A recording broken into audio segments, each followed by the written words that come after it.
going to start a quick video on the Sea to Summit Watercell X. This is the 4-liter soft bladder that we've been using on this trip. It comes with an additional shower nozzle, which we haven't used because we've actually been at showers several nights here at state campgrounds.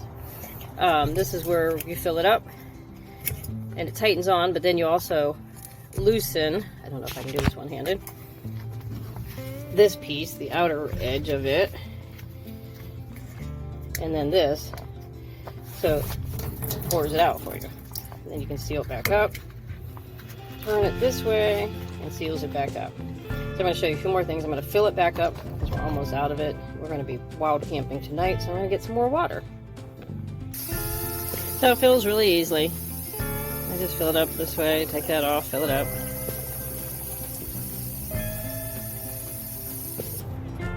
I've been making sure I close the outer ring, which seals it to the bag, and then the inner ring, this part right here, which connects to that, so that's where you pour it out of. It has lots of strapping on it, and I'll show you that as I strap it up, but I've been really pleased with it. We used water bottles last year on the Cross PA Adventure Trail, and this works so much better all the way around.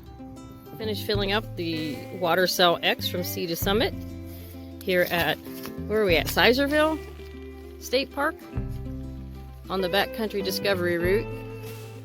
I've got it all filled. I've got it strapped in. I'm going to put one more strapping set up over top as I finish up a few more packing pieces, but it's been riding well and working well for us.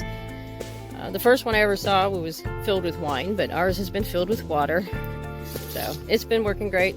Highly recommended. Link below.